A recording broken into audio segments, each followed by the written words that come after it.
We're here with Helen Smith for part two of our interview on my life. Helen is a longtime resident of Oxford, Michigan, a member of almost every organization you could think of, especially the ones that involve our youth. And I think we should spend some time talking about that. We're talking about Helen Smith during the recent years. Tell us a little bit, first of all, your own children went to Oxford schools. Correct? They graduated from Oxford. Okay, and what got you so involved with the sporting teams and the organizations? Well, I like athletics, and I love football. That's my favorite, you know. But my daughters played sports in school, and they were pretty good in basketball. Were they? Yes, they were. Gail was all Oakland A, you know.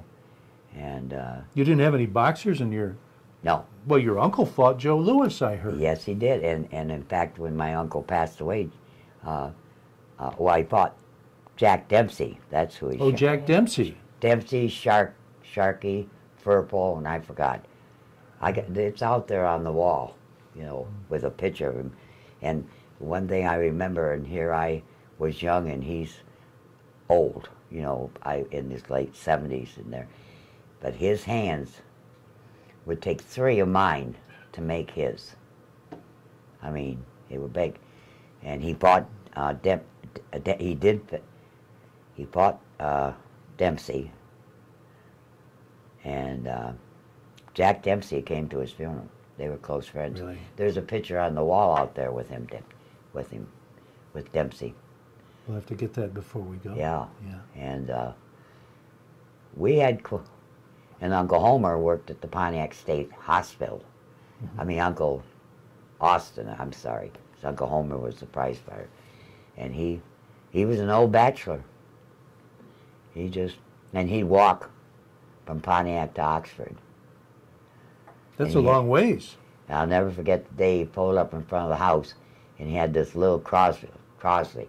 And picture a 7-foot big guy getting out of a little...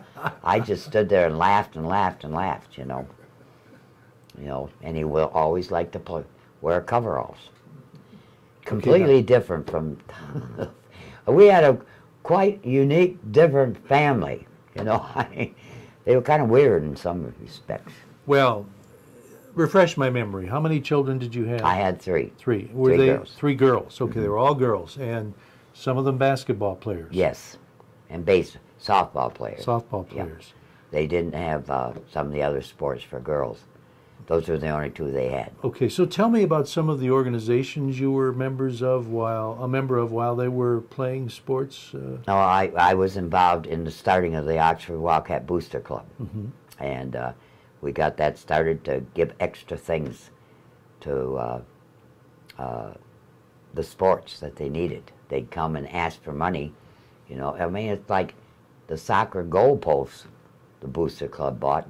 It wasn't paid for the school. A lot of that stuff, some of the uniforms were bought by the Booster Club, not by school funds, you know. And I thought the people should know, you know, every year when we had the Senior Athletes Dinner, which I did that for 33 years. I was in charge of it. And they're still very important, aren't they? Yeah, well, we don't have them anymore. They have where they show up at the auditorium or whatever you want to call that out to school. I call it auditorium. And they get the plaque. And that's it. But we used to have it was Senior Athletes Dinner. And they were our guests. Mm-hmm. And we had it at Boulder Point the last few years. We did it because there were so many of them. Mm-hmm. And then it was just seniors, and they got their plaque. They had a nice dinner. Now, you were involved with cheerleading, too, weren't you? Yes, I was. I got into that kind of accidentally. It's when I was on the school board. I was secretary of the school board. And after a meeting, we went to have coffee. And I heard that they had started what was the name of that? It was cheerleaders for girls basketball and wrestling. And there were like 6 of them. And this was in the fall, I find out about this. And they had gone to camp and bought their stuff and everything. I heard them say, well, I guess we're going to not be able to have them. I said, why? they've gone through all this. You're going to do, I mean, they're, you know, this is excitement. This is something they want. He said, we don't have a sponsor because it's not a paying position. I said, well, listen, you keep looking for a sponsor. But if you can't find one, I'll do it. You're not getting rid of them because that's not fair to these girls, you know. So I was out there because I used to be involved with getting the pictures for the program and getting the names as they took the pictures. And Larry Farrakhan came up and told me, he says, well, you got a cheerleading squad. Well, my daughter was a cheerleader. So I paid her to come and work with my cheerleaders because my years between cheerleading, see, which I think some of ours they should be doing now. I mean, it's nice all that fancy stuff they do, but why not, when you're in a game and it's going good, why not put defense, and the crowd can get into it. Sure. You know, or hold that line, or some of the old simple cheers to get them going so they're not so quiet in the stands like they have been the last 2 games. So I had the cheerleaders, and then all of a sudden Elaine Hagan, great cheerleading coach, she had varsity and JV together. Well, then they made this position I had a paying position. So Elaine asked me if I'd give it up and take the JVs so she'd only have 1 squad. I said, I don't care, yeah, I'll take them. So I took the JV squad. And then they had that terrible accident where she was killed. And the cheerleaders were, they got hurt pretty bad, most of them, quite a few of them.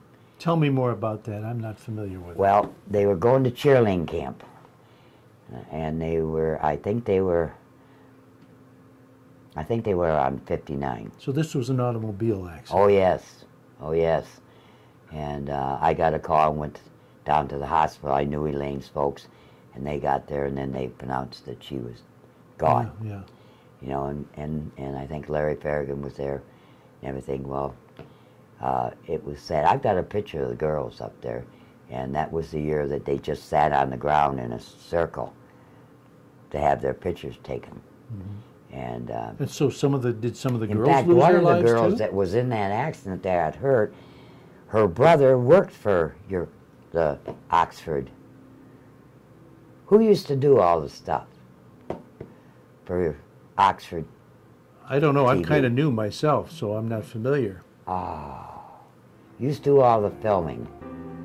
His folks live on Denison Street. God, I can see him. Let us check into that, okay? Yeah. And we'll take a little break and we'll be back in a minute.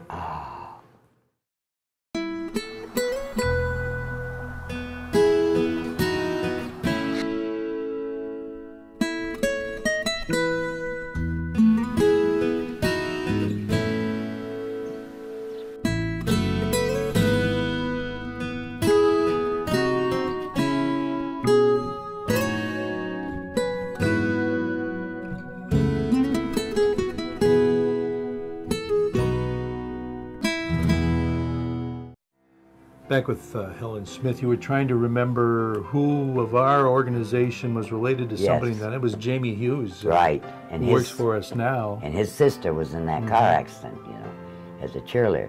So then I ended up with having the varsity and the JV. Were there any cheerleaders killed in that accident? No, just they were injured. The coach, though. You know, and some of them were injured for quite a while. What year would this have been? Oh, my goodness. Was this back in the 1970s? Well, I would say it's 33 years ago, and the reason I'm saying that is that right after that I got both squads, and Gail was hired into the district. And one of them is she took varsity cheerleading. So 33 years. Around 1980, somewhere in there. Yeah, in that era. And then she had the varsity and I had the JV, and then they made the JV a paying position, and somebody would take it then. What was the hardest thing about being a coach in that after that event? Trying to comfort the girls. You know, and saying, hey, you're going to be all right. You'll be out there cheering. You know, we'll figure out a way for you to be out there. And we did. And they went on through. Nice. You know, we have so many nice young people. You hear on TV about all the bad ones, but there are just so many good ones out there. Yeah. You know, I just had an experience this spring and summer with Glacier Wellington, our quarterback. And I had just got out of the hospital, and I needed help because I couldn't do anything, you know. And so I called Mike Watson, and I said, and I like to get athletes because they cannot get regular jobs because they have commitments to athletes. You know, I mean, like he had weightlifting and Sure. different things. So he sent me over Glacier. And here he is, the quarterback, big gun, you know, they generally are. And I said to him, I said, do you have any problem with dusting? He said, no. And he was a good duster. And he mopped floors, and he ran the sweeper, and he helped me in the courtyard and the patio. And whatever I had to do, he didn't care. And what a nice young man he is, very down to earth, you know. I just love him to death. So you were Mother of the Year at the Oxford High School in 1973. You know, I'm pretty proud of that because I didn't have anybody in that class. My oldest girl, Gail, graduated in 74. So this was a class that picked me, and I was so surprised.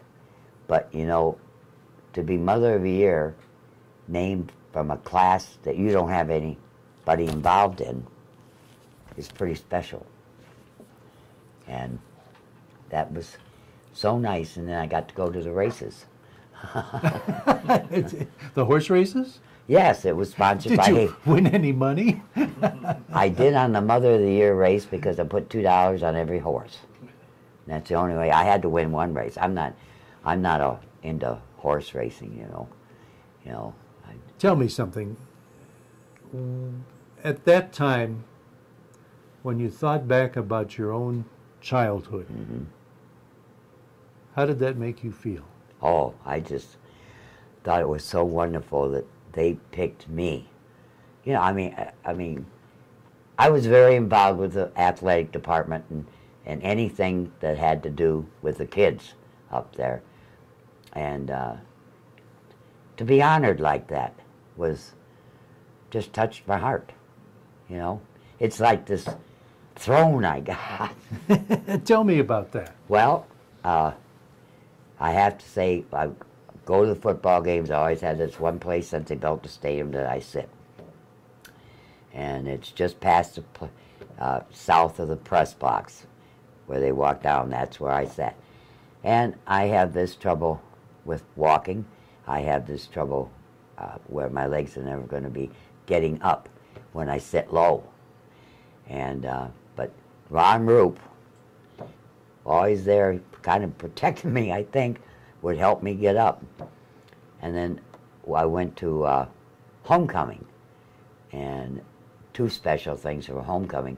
Ed Meads, Dr. Ed Meads came into town, and he probably our most distinguished alumni of Oxford that we could have.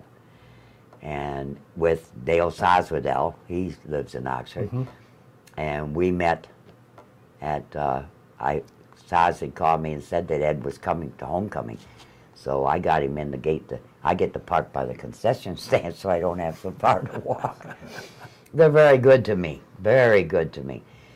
So we had a nice visit in the alumni tent, you know, and Mark, president of the Booster Club, said, "Come here, I want to show you something. Get in the cart." So I got in the cart, and we go.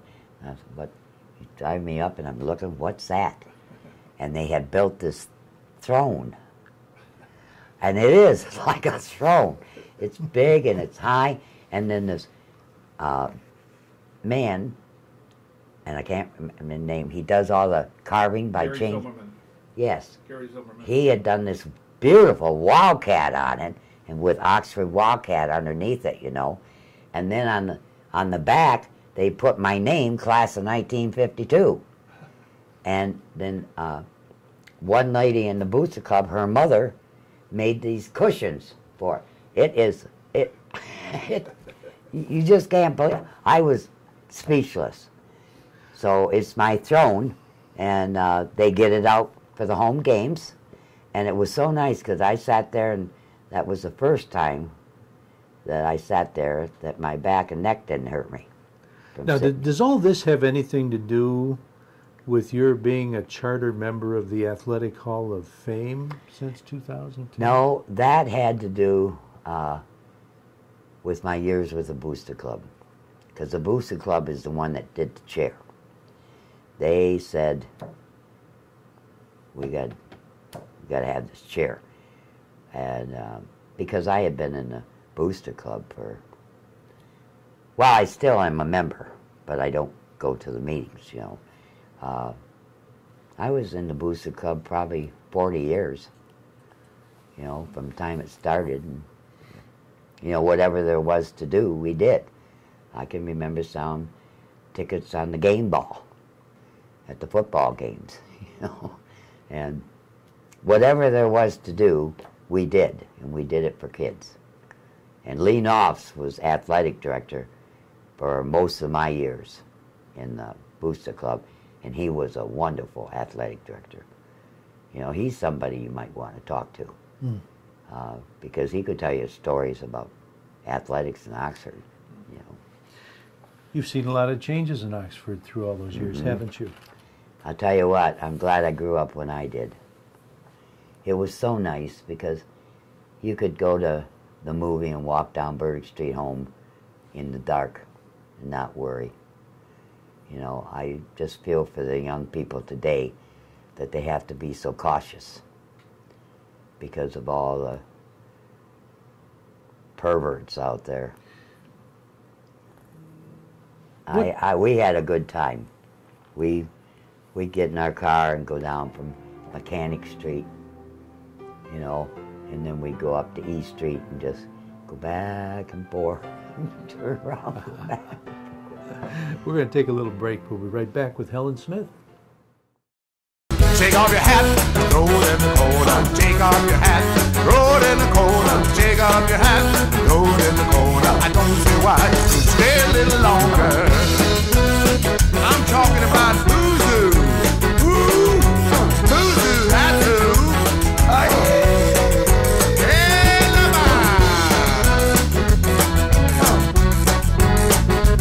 Oh yeah! Come on down. Stay a little longer. Back with Helen Smith on My Life. Helen, let's talk about your involvement with the American Legion. All right. I was vice president 2 years of the American Legion Auxiliary. I'm still a member of the Auxiliary, and I can't remember years. You know, when I do things, I don't think about years, and I better, wow, this is what I did when I did it. You know, you just do it. Right. So I got in charge of Girls State, and we would send 2 girls to Girls State. What is Girls State? Girls State is where they go away for 10 days, and they form a government. They have a governor, and they have their representatives and their senators, and they visit the Capitol, and they go to East Lansing for that. And they learn what government is, and they have campaigns like they're doing now to elect the officials, and they become Supreme Court judges. Everything we have in our system, they become an officer. Some of them have become managers of cities, and they learn what getting a ballot through, or something they want to get through legislative. So this is put on by the American Legion? American Legion Auxiliary, and then the American Legion sends boys to Boys State, which is the same thing, and that's in Midland. And it's for juniors in high school. You're a junior to go. and you bring it back, and it's a leadership type thing too, you know. They learn a lot. They make a lot of friends. How do they choose who gets to go for these things? Well, they can pick up an application. We announce it at the school, and they pick up the application.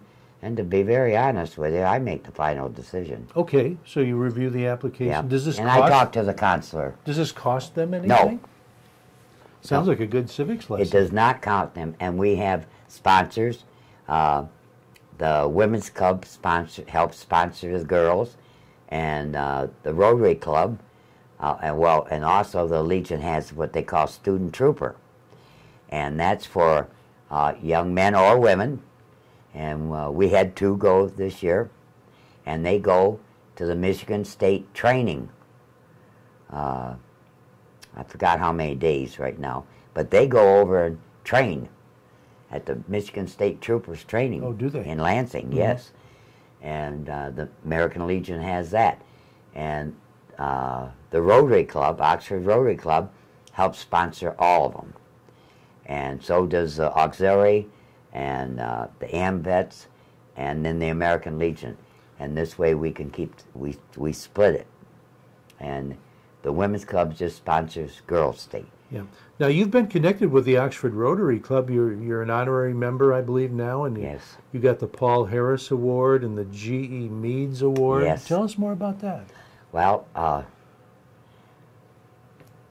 don't know why I got it. I help whatever they had that they needed help with. I would help with. Well, we did something I started with a booster club one year was the 52 Wildcats. You know, you bought a ticket. It was a good deal. So then the Rotary Club did it once, because you sell the tickets for $25, and every week for 52 weeks you pull one out, and they got $100. And so theoretically it only costs you so many cents. I had a spiel that I used. You're a great saleswoman. I sold a couple hundred for the Booster Club one time. Now, you've also been connected with the Chamber of Commerce. That's when they did the first little phone book. It was a little yellow phone book, and boy, that was tough going through the big book, getting the names out. And then I sold ads in the back of it. You know, I get ads for the football program now. You know, in fact, when I broke my neck, I was sitting in a chair just a couple of years ago, and Bud calls me, Bud Rowley, our wonderful coach, you know. He calls and says, "Get your ads out." I said, "Bud, how am I going to do that? I'm sitting here with a collar around my neck. I can't hardly move. I can get over to this hospital bed and back to the chair." He says, "I'll have Billy Keenis help you." And he did. I got all my ads. I mean, Billy delivered. I always like to give my customers a program. And then I put in a sheet of what the ad is. And they can see their ad, you know, that they had. And then I talk to them on the phone, and, "Hey, Billy, go pick up the checks," so they mail them to me, and I got my ads that year. Well, they knew who they could count on, didn't they? That was nice. Yeah. Yep. And I understand you were the Grand Marshal of the Christmas Parade at one time, Yes, right? 2002? I think so. Yeah. Yes. That was nice. I took my 2 grandsons with me. You know, I mean, you know, the things I do or have done, I just do them to do them. I don't expect laurels, or, you know, I'm always kind of without words when something real good happens. You were on the Oxford Centennial Committee, too. Yes, I was. I was in charge of the teen dance. And it was good. The kids had a good time. And then when the village, the merchants used to have the carnival, I was in charge of the ticket sellers at the beer tent. And I got like Rod Oberg and some of the older ones, and they weren't going to get any tickets unless they was of age. You know, I can't remember all. Yeah. But you've been involved in government, too, haven't you? Like the Oxford Village Council? No, I wasn't on the council. The council? No, no. How have you been involved with Oxford, the village? Well, I was a treasurer for the township. Oh God, I can see him. Bill Offer. Dunn? Oh. Bill Offer, I was his treasurer, and Bill Patterson, our county commissioner, I was his treasurer all the way through, and filed his reports and told him what he can't do and what he can do, you know. And then I did it for Brad Jacobson while he was county commissioner. But then when he was going on to the state level, and it had to be filed on the computer, because I did, when Fred Miller was running for judge over at Clarkston, because he was in that district, you had to file it on the computer. Well, I'll tell you what, they couldn't even tell me in Lansing they didn't know how to do it. And when I got through, I said, I'll never do it again. Never again if it's got to be on a computer. So that's when I stopped doing it. But I had school board candidates that I was their treasurer, you know. And of all the things you've been involved with, what are you most fond of? the Booster Club. The Booster Club for athletics, for Oxford High School. That's my passion. The other stuff, I like a lot of the other stuff comes close.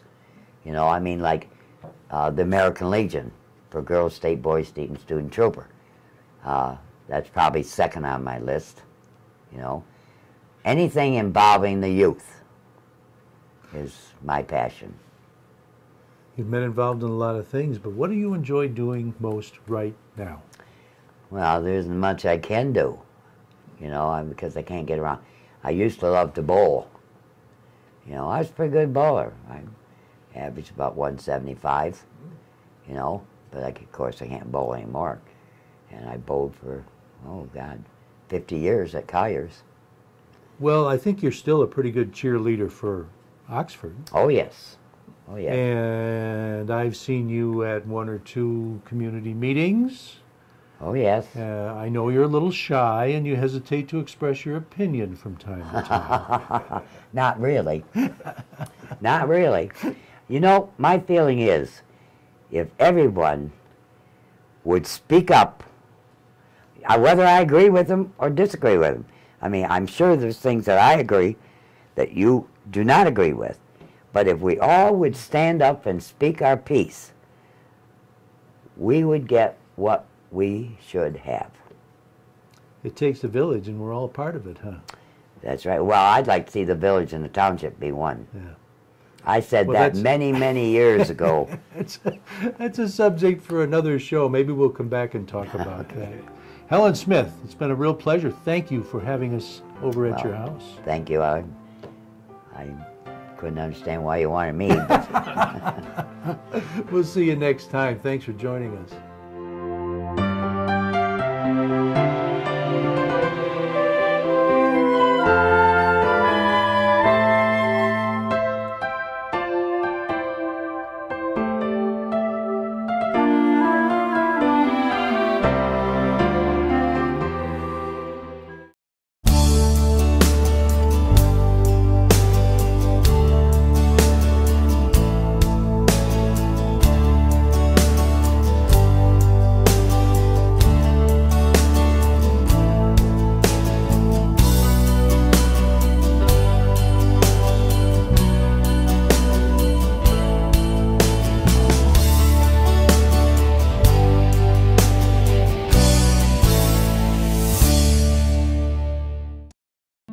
You're watching OCTV, Oxford Community Television, serving Oxford, Addison Township, and the village of Leonard.